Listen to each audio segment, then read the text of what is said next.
Buenas tardes, me llamo Fernando, soy informático y este es mi primer vídeo, que tenía ganas de hacer uno ya. Mi principal motivación ha sido esa, el tener un primer contacto con el mundo de los cursos online y las presentaciones en YouTube o similar. El tema escogido es totalmente teórico, académico, en la práctica no creo que se pueda llegar a utilizar, pero bueno, por alguno teníamos que empezar.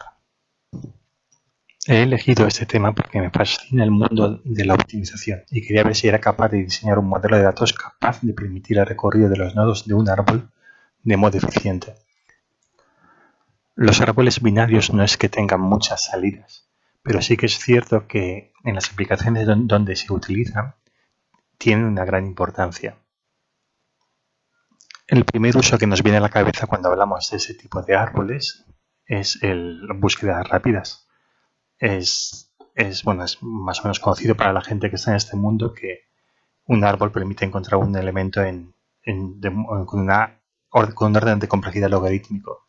Eso más o menos significa que, por ejemplo, con un máximo de 30 búsquedas, de 30 accesos a la base de datos, podríamos encontrar un elemento con total seguridad entre miles de millones de elementos. No obstante, justo esta utilidad en MySQL no es que sea del todo necesario. MySQL ya cuenta con índices que permiten unas búsquedas rápidas por los campos que queramos. No hace falta tener una estructura especial para eso. Luego tenemos la evaluación de expresiones matemáticas, donde aquí sí que podría tener mayor interés. Imagínate una base de datos orientada a guardar y evaluar funciones, como la que pongo aquí en la diapositiva. Pues esa expresión necesita 9 nodos en un árbol, que son los 5 operandos y los 4 operadores. Con una estructura simple, cada evaluación de la expresión, dándole valores a las variables, pues requeriría de 9 accesos, de 9 consultas. Pero si tenemos la estructura adecuada, pues con una única consulta pues podemos conseguir la evaluación más rápidamente. Evidentemente un árbol ya en sí ya representa jerarquía. Por entrar un poco más en materia, pongo ya directamente la estructura. Esta es la estructura que yo he pensado que es perfecta para los dos recorridos que he implementado, el inOrder y el postOrder. Y de raíz me permite, es común para todos los nodos del árbol y me permite identificar precisamente el árbol. Y de nodo es el nodo y que quiero representar, un enlace a la información que quiero representar.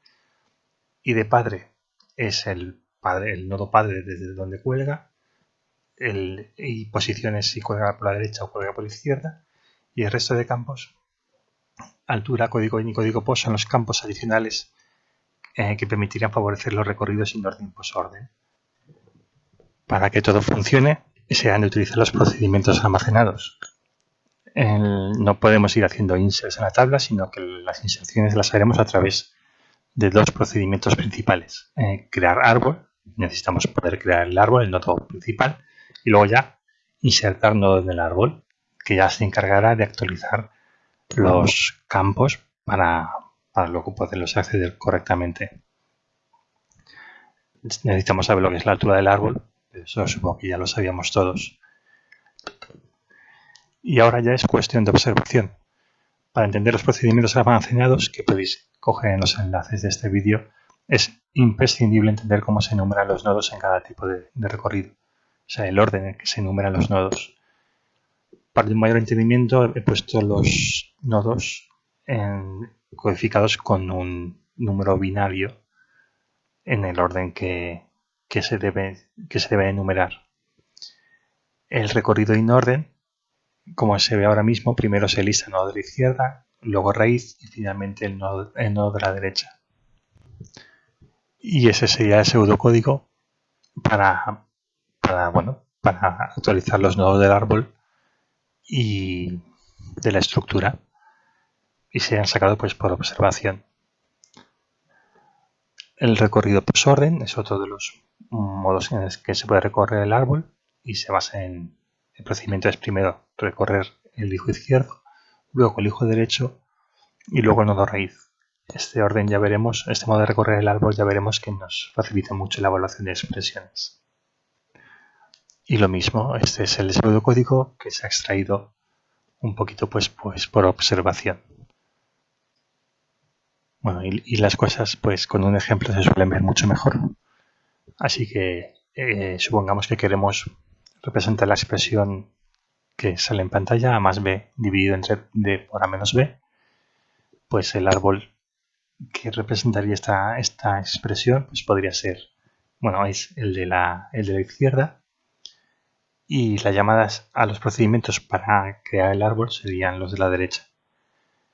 Siempre podemos tener una tabla de símbolos, ¿no? Por si podríamos distribuir si los operadores y los operandos están en otra tabla y tienen más información asociada.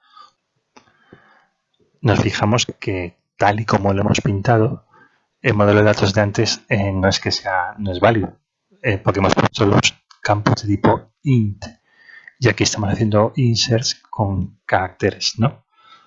Pues habría que cambiar un poquito la estructura de la tabla o utilizar directamente la tabla de símbolos.